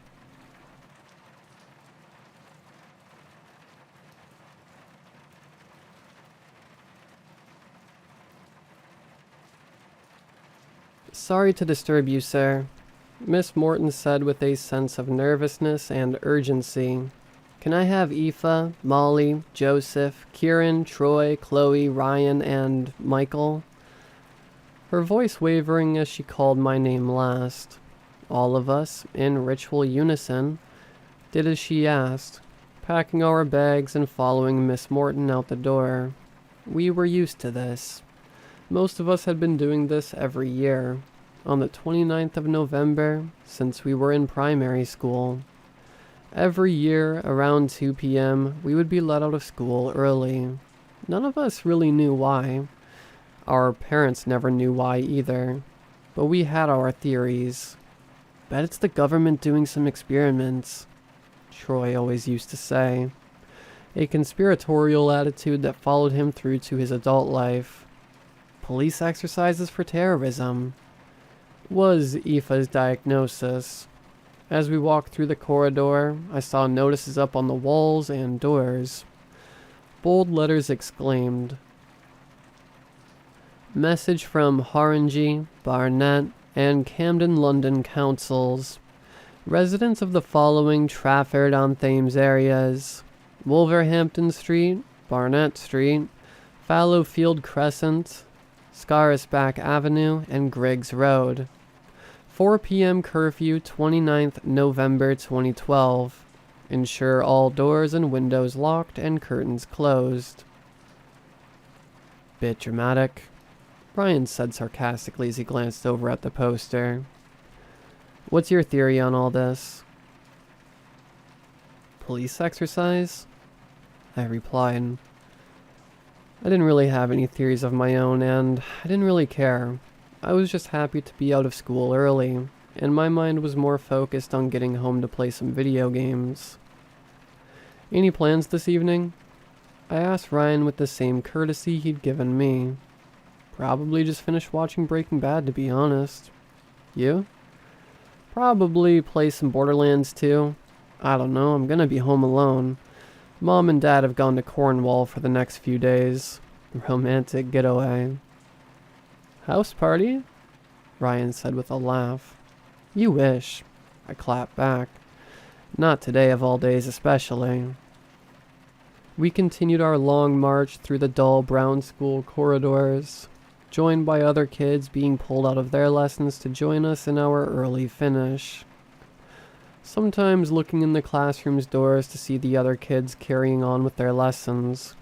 Joseph decided to be funny and started pulling faces, resulting in him receiving a stern telling off from the head teacher, who was also escorting our ever-growing group. "Joseph, stop being silly." Miss Mansfield yelled at Joseph.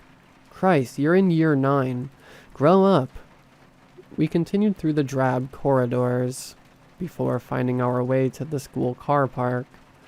The bright sun was already beginning to set. It shone against the November frost, mist masking the horizon. A few of us, like Ryan, were getting picked up by their parents, but most of us were herded onto one of the 5 minibuses, each for our different year groups. The only people from year 9 on the bus were me, Aoife, Kieran, Troy, and Chloe. Chloe Fairview, my crush. She was the most beautiful girl I'd laid eyes on. She was perfect, from her big, cute brown eyes to her long flowing brown hair and her small red lips. I never got the nerve to talk to her, always admiring her from a distance, always daydreaming about her. As we go on the bus, I sat near the window by myself, whilst Chloe sat at the back with Aoife. The journey started as soon as everyone had boarded. Miss Morton jumped on as well after taking a register to ensure we were all present. Trafford-on-Thames was a strange part of London. It wasn't as urban and trendy as places like Shoreditch or Camden, or a built-up concrete jungle like Stratford or Finsbury Park. Where my school was, it had more in common with a rural village of the Shires, only being home to about 4,000 people. The nearest tube station was a 40-minute walk away, and it seldom had anything in entertainment. The only amenities being a park, a corner shop, a McDonald's, a Chinese takeaway, and a few pubs. It was the sticks, essentially.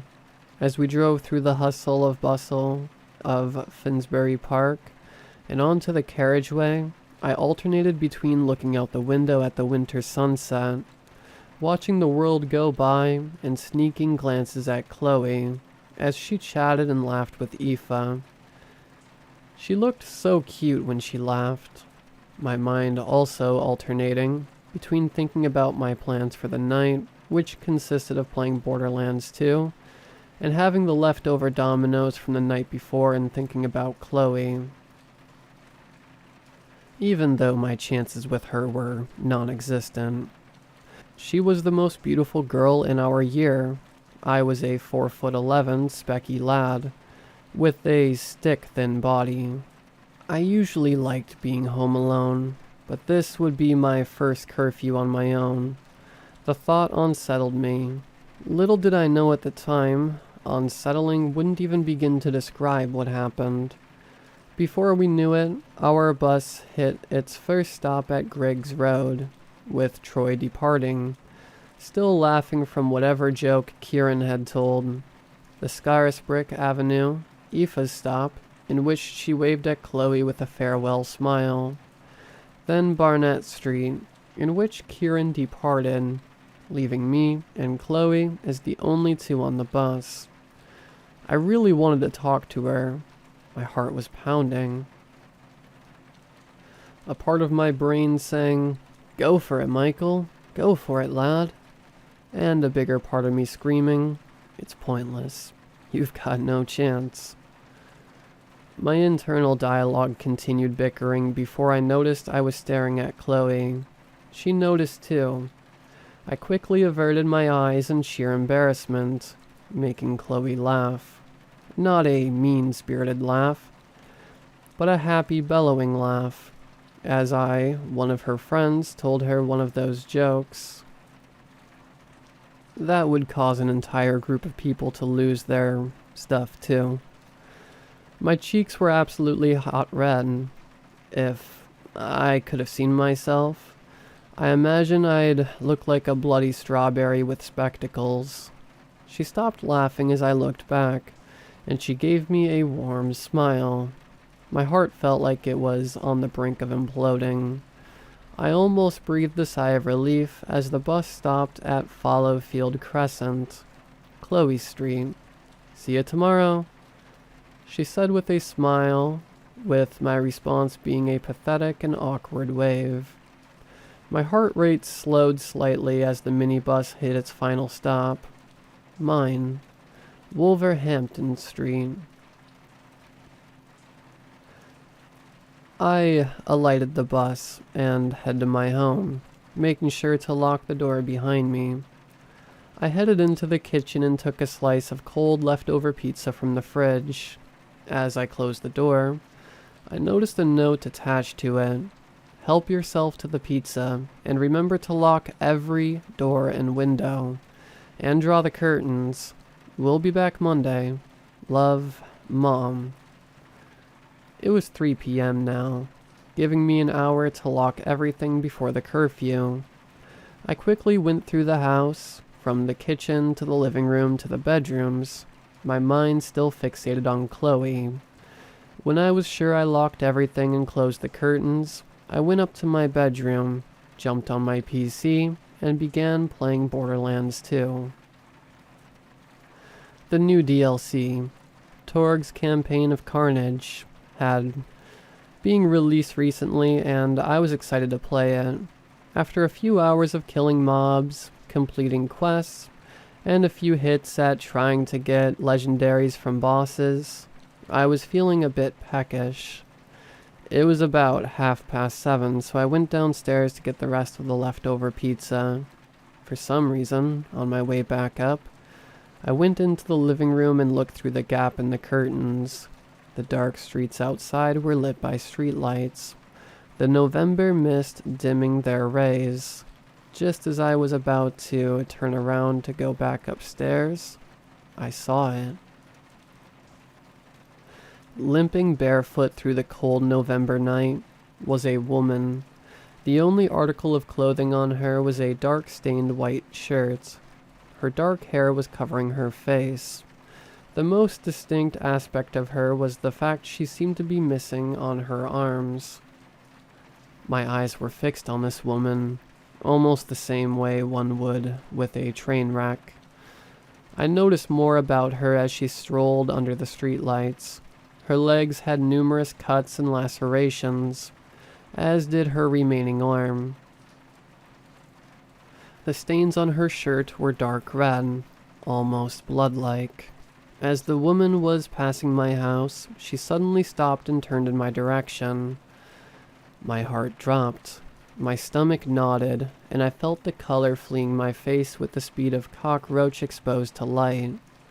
The woman moved the hair from in front of her face to reveal she had an ear-to-ear grin. Her eyes were as wide as those of a hungry tiger, and they were laser-focused on me. I wanted to move. I wanted to run, but my body was frozen still. A part of me thought she was a woman who just happened to be locked out during the curfew, and another part slowly realized this was why we had the curfew. As that thought entered my mind, with an unnatural speed that no creature, fictional or real, could muster, the woman ran to the window. I almost fell over in fright, dropping the plate of pizza. My senses came back to me and I sprinted up the stairs, adrenaline pumping through my veins. As I ran, I could hear that creature tapping on the window with desperate fervor. the sound getting quieter as I approached the safe haven of my room, engaging the lock on it for good measure. As I sat down on my bed, I heard the door knock. "Please let me in. I've been kicked out. I need somewhere to stay during the curfew." A dainty voice cried out as the door knocked again. "Please." The voice trailed off. "Let me in." An almost cackling, screeching voice bellowed with caustic rage. As the knocking on the front door got louder and more aggressive, I could hear movement around the side of the house, and the sound of the gate that leads to the back garden rattling, almost as if something was climbing over it. "Please let me in." The voice reverted to a dainty damsel in distress, an almost sweet quality to it. "I'll be all right," I said out loud, the adrenaline starting to dissipate. Yes, this woman would be annoying and frightening, but there's no way she could get in. Everything was locked. "I'm safe." My heart dropped when I heard the distinct sound of the back door opening. Some words left my mouth involuntarily. Whilst I was ensuring everything was locked, I was too busy thinking about Chloe to double-check everything. My heart was pounding like a jackhammer as I quickly hid under my bed. The only thing I could think to do. There was a box under there, big enough so that I could fit my tiny frame, which I climbed under as added layer of protection against the horror that entered my home, creating a gap so I could peek out. As I hid in my sanctuary, I tried my best to calm my breathing, as I could hear the creature searching downstairs, opening cabinets and slamming doors. The creature was talking to itself, as the reverb of its cackling witch-like voice echoed around the house. The beating of my heart increased in speed and volume as I heard that thing climbing up the stairs. It seemed that every uneven step she took, my heart rate increased by a few more beats per minute, meeting its crescendo when I heard the sound of the floor creak as the creature outside my door. I put my hand over my mouth to muffle the sound of my breathing, hoping the creature would hear me. The door jiggled as she attempted to open the door. A wave of naive relief washed over me. I hoped she would have given up and left me alone. My relief was disturbed by the loud bang of the door violently bashed open. The wave of relief was replaced by a cold, sweaty wave of dread. The discernible smell of rotting flesh filled the air. "Hide and seek? I love this game." The cackling voice chuckled with macabre humor. My computer monitor was still on, and through the bright light, as the creature limped on, I could see her legs were a mess of lacerations, glass and debris protruding from some of the open wounds. I held my hand firmer over my mouth, paranoid that the sound of my breathing would give my location away. The monstrosity began searching through my wardrobe, rummaging around, checking if its quarry, was in there. Unsatisfied, it turned around. I could see its mutilated legs face in my direction as the creature slowly crouched down. As it did so, I noticed that the fingers on its singular arm had razor-sharp, long claws on them, almost Freddy Krueger-like in a twisted way. The creature crawled under my bed, looking around with its sunken-in, insane eyes, searching around like a predator hunting its prey. "I can smell you," the creature said in a low, creepy sing-song voice. As it got closer, I noticed that what I thought was a smile earlier was the farthest thing from the truth. The creature's smile was instead a deep ear-to-ear Chelsea grin, sliced into its face. Its lips were also removed, exposing its chipped and rotten teeth. The stench of decay intensified as the creature got closer to my hiding place. The relentless beating of my heart was the only sound I could hear as the creature's eyes met mine. glowing with sadistic madness. For what felt like hours, the creature stared. I couldn't take my eyes off it. That's it. I'm going to die. I'm dead, was the only thought that filled my mind as the creature continued to stare, its smile seeming to grow wider, its rotten halitosis almost making me vomit. Suddenly the creature simply got up from under my bed and walked away, searching the other bedrooms before I heard it walking down the stairs and leaving through the back door. I didn't dare sleep or move until the sun had risen. At 8:30 the next day, I arrived at school, sleep deprived and still shaken up from the night before. I stopped by a corner shop to grab a few energy drinks, realizing I probably wouldn't be able to get through the day without them. The visage of that creature still stuck in my head like a song. As I went into my form room, I sat next to Ryan. "You look like hell. Up all night?" he quipped. I didn't really have the energy to tell him the whole story, so I just nodded. I noticed Chloe wasn't in today, which was very strange as she was always the type to be in early and rarely called in sick. "Where's Chloe?" I asked Ryan. "Probably just sick, probably not feeling it today." He chuckled. Our form tutor came in, looking solemn. After quieting everyone down, she made an announcement. "First period is cancelled. There's going to be an assembly for the year 9s and year 11s. So, as soon as the bell rings, head to the hall." After she took the register and bell rang, we all packed our bags and headed for the hall. The assembly hall was absolutely filled by the time we got there. At the front was the head teacher, Miss Mansfield, our head of year, Mr. Burke, the deputy head teacher, Mrs. Descopta, and 2 police officers. My heart began to sink. The color in my face drained. My gut feeling was telling me this had to do something with Chloe. And that creature. We all sat down, a rapt audience. "Good morning, year 9, Miss Mansfield said. She was struggling to find the words for her announcement.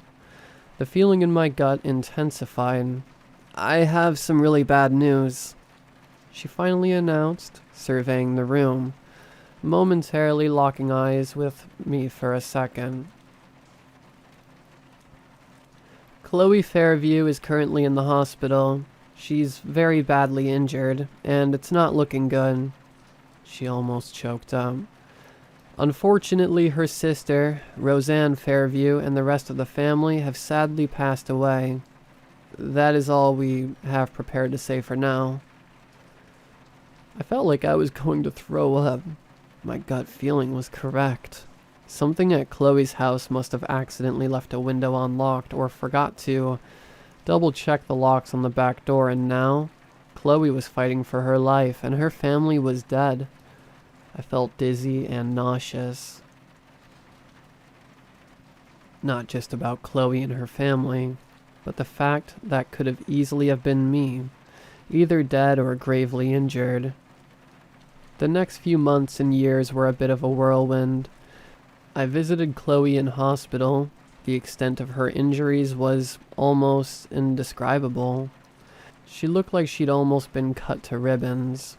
Lacerations and bandages covered her entire body, and she was in medically induced coma. It was heartbreaking to see the girl I liked so much in such a dire state. She made a full recover eventually, but she ended up having to move in with family up in Warwickshire, and I never saw her again. After I told them my story, and when they heard about what happened to Chloe, my family sold the house and moved to Crouch End. I'm still haunted by the events of that night. I've had almost constant nightmares about that creature ripping me to shreds. Even years after I moved away from that area, I've been drinking a lot to cope with the memories.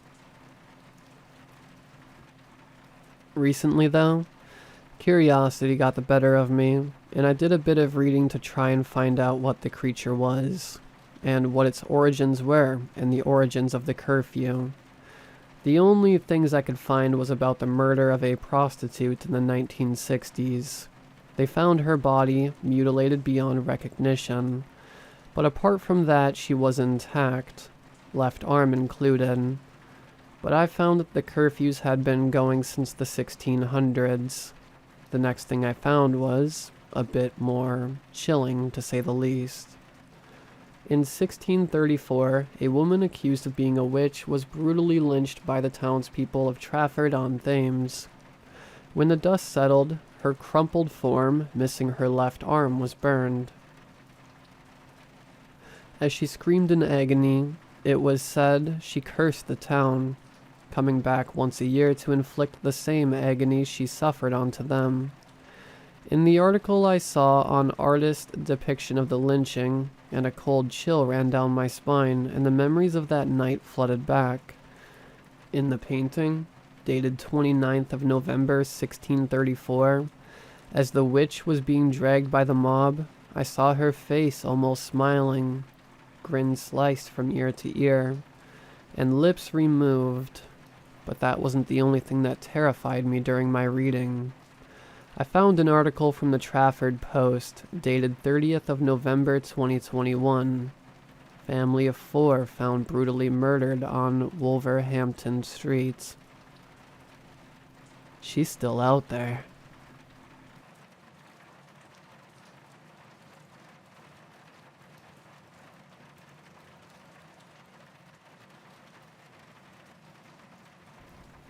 So I've been home alone for the past few days. Grandparents out of town, dog with a sitter because of my long hours. This is usually fine, but lately something has been different. Yesterday when I got home from work, the back door was unlocked. I could have sworn I locked it when I left, but it's a sliding glass door, so I brushed it off as me not flipping the lock latch far enough. I forgot about it and went on with my night. I smoked a bowl or two, made some dinner. At this point it was dark, probably close to 2 a.m. The only lights were the ones I had turned on, which weren't many, as I was in the process of shutting everything down for the night. I was brushing my teeth for the night when I saw it. Out of the corner of my eye, a shadow. It moved across my peripheries so fast I almost didn't see it. I brushed it off as my hair moving in the breeze of the AC or something. I have anxiety, so it's not unusual for me to get freaked out over nothing like that. Assuming it was just that, I kept getting ready for bed. But then I saw it again. It ran down the hall in front of my door, gliding like a black shadow rather than a person. A trick of the eyes, it must be. But the door to my grandma's office creaked open. My heart froze. Anxiety going full force, adrenaline coursing through me, I mustered all my courage and went to check out the office. I slowly pushed open the door, shining my phone's flashlight around until I was comfortably sure the room was empty. I don't know why I didn't just turn on the light and go in, but it was as if something was telling me not to. So I simply closed the door and left, trying to tell myself it was all just my imagination, that I had left that door open a tad earlier. I would go to the bathroom one last time, go to bed, and everything would be normal in the morning. At night before bed, I like to pee in the dark. It's a weird habit I've developed over the years to try to help make sleep come easier. My bedroom is right next door with a lamp on. It's bright enough to see by from the bathroom. As I was washing my hands, the light flickered. Instinctively, I turned to look. I wish I hadn't. There was nothing in the hallway, but when I turned back, something was different. My blood felt like ice in my veins as I tried frantically to both find the difference and stay calm enough to sleep. And that's when I noticed my reflection in the mirror. It was staring at me. No, not just at me. Into me. I was sure my face must be frozen in horror, but the reflection didn't look scared at all. It looked like it was smirking. It looked like me, but something was off. Her hair was too tangled, eyes too dark and sunken, her cheeks too gaunt and bones poking through the skin in a way I was sure mine hadn't in years. I didn't know what to do. I bolted to my bedroom and pulled the covers over my head like it would protect me from it. Like it could protect me from it. I'm sitting here typing this now.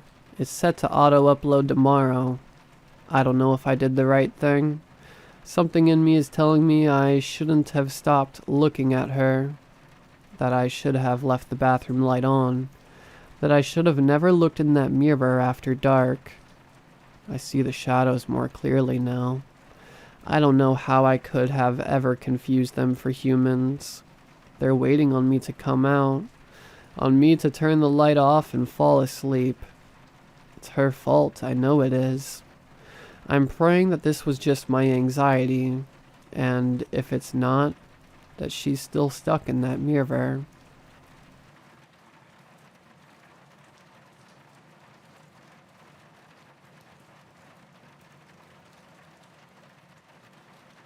Growing up, I spent a lot of time with my uncle. I'd always ask for a scary story before bed, and I'd typically get my request. Whether it was a convoluted fable about why you shouldn't pick your nose, or a moral about brushing your teeth before bed, it would do the trick and put me to sleep. However, at times, due to the excitement of the adventures I'd had with him that day, sometimes sleep would evade me after the first story. That's when it would be time to beg and plead for another.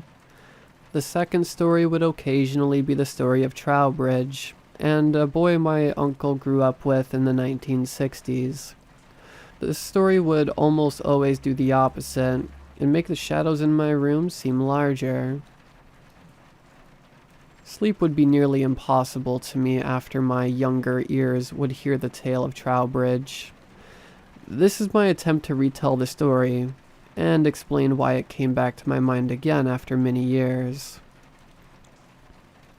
My Uncle Tommy grew up in a well-known Midwestern urban sprawl in the 1960s. This place was like the Wild West, but with snow. Uncle Tommy was a proud local to the area, running around with slicked back hair and a leather jacket. Tommy and his friends would harass business owners and snatch cartons of cigarettes from party stores. My uncle was a petty thief and a small-time criminal. Lots of people lived this way at the time, and almost all of them ended up moving on in life and becoming more than what they were as delinquent teenagers. My uncle had a guy he ran with in his group of adolescent thugs.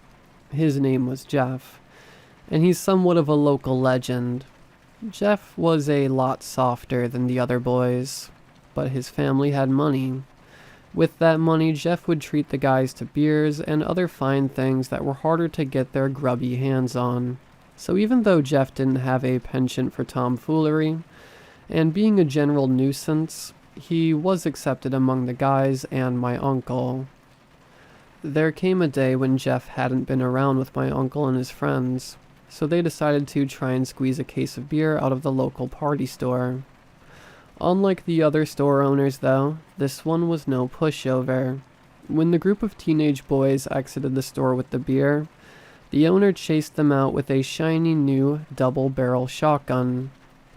The portly man couldn't keep up with the spirited teenage boys, but he did take note of their dark hair and crisp leather jackets. Later that night, the man was driving home down Trowbridge, toting that brand new shotgun in his Pontiac. On that particular evening, Jeff happened to be sitting on Trowbridge, smooching with a girl from a nearby neighborhood. The store owner saw red as he recognized the jacket and slammed the brakes. The man stepped out of his car and descended on the couple.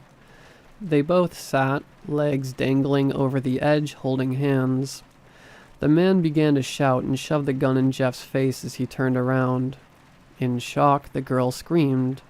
and when she attempted to get to her feet to scramble away, lost her footing and fell 70 feet below. This did not kill the girl immediately. Jeff screamed her name as he watched her writhe below. It was the last image he saw before the shop owner blew Jeff's brains out all over the rusty metal bars of the bridge. They would both die that night at the bottom of that bridge, according to local legend. Months went by, and the man escaped justice. My uncle found himself walking that bridge every so often, thinking of Jeff and his girl. My uncle had come to learn her name was Penny, and they'd been seeing each other for quite some time. According to my uncle, it was the first Halloween after the pair had met their end at the bottom of that bridge when he found himself stumbling drunkenly down the bridge. As he ascended onto it, my uncle saw a stationary headlight staring back at him. Drawing closer, he noticed the vehicle they belonged to never moved. When he made it to the car, he recognized the bright red Pontiac as belonging to the owner of the party store he'd robbed with his friends the day Jeff died. Blood boiling, my uncle looked around, ready for a fight. Looking over the edge, my uncle spotted the man. The store owner was laying at the bottom of the bridge, splayed out over the train tracks below. Next to the man was a spectral pair of bystanders, holding hands and staring intently at my uncle. Uncle Tommy wasted no time, running as fast as he could over the bridge and back home. It's been 60 years since then, and the town we live in has changed a lot. Urban legends have come and gone, but this one has stayed the same. I'd always doubted my uncle's actual involvement in the story, as it didn't make a lot of sense to me. However, recently the train tracks below the bridge have been converted into a bike trail. I ride under it several times a week. We also lost my uncle this year, and tonight was my first Halloween without him. Or it would have been. As I made my way home after a long night out with my friends, I decided to take the bike trail. As I approached Trowbridge from below, I saw something unmistakably paranormal. 4 alabaster white figures stood on that bridge looking down at me, with black cavernous holes in place of eyes. A young boy, a young lady, a portly man, and a familiar elderly form.